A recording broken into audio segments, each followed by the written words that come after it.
ہوئی، اللہ معاف کر دے، آپ بھی معاف کر دیں، اب ہم اپنے کسی رہبر کو اکیلا نہیں چھوڑیں گے۔ تم نے اگر رہبروں کو اکیلا چھوڑا ہے تب حکومتوں کی ہمتیں بڑھتی ہیں، تو وہ کبھی مولانا کلیم صدیقی کو بند کر دیں اور کبھی مفتی سلمان اظہری کو بند کر دیں۔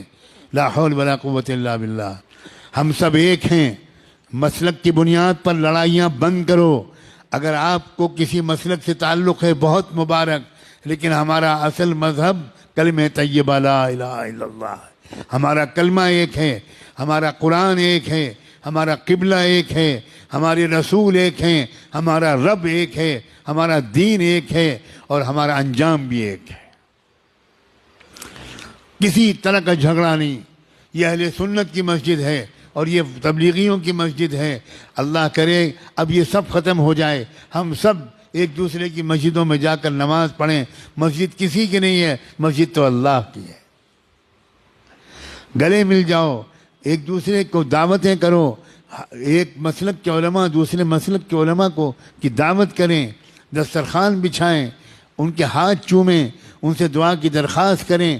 یاد رکھنا ہر مسلک والوں میں کچھ خوبیاں ہیں، یہ سب مسلک مل کر ایک امت بنے گی۔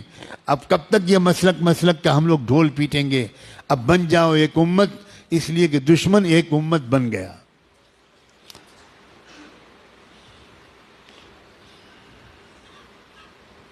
قرآن نے اعلان کیا ہے وَالَّذِينَ كَفَرُوا بَعْضُهُمْ أَوْلِيَاءُ بَعْضٍ إِلَّا تَفْعَلُوهُ تَكُنْ فِتْنَةٌ فِي الْأَرْضِ وَفَسَادٌ كَبِيرٌ۔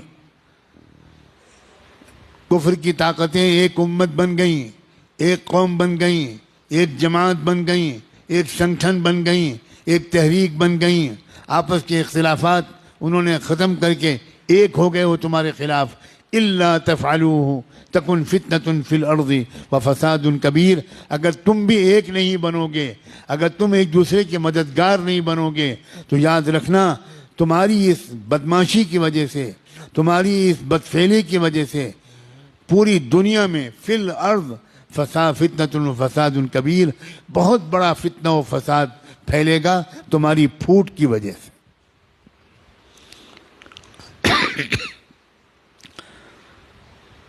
اب تو نہ مدرسے چھوڑے جا رہے ہیں، نہ درگاہیں چھوڑی جا رہی ہیں، مدرسوں پر بھی بلڈوزر چل رہے ہیں، مسجدوں پر بھی بلڈوزر چل رہے ہیں، اور درگاہوں پر بھی، مزاروں پر بھی بلڈوزر چل رہے ہیں۔ واہ واہ واہ واہ۔ اب بھی امت ایک نہیں ہوگی، اب بھی درگاہیں اور مزاریں والے الگ رہیں گے اور مدرسے والے الگ رہیں گے۔ اب تو بھائی خدا کے لیے اب تو ایک ہو جاؤ۔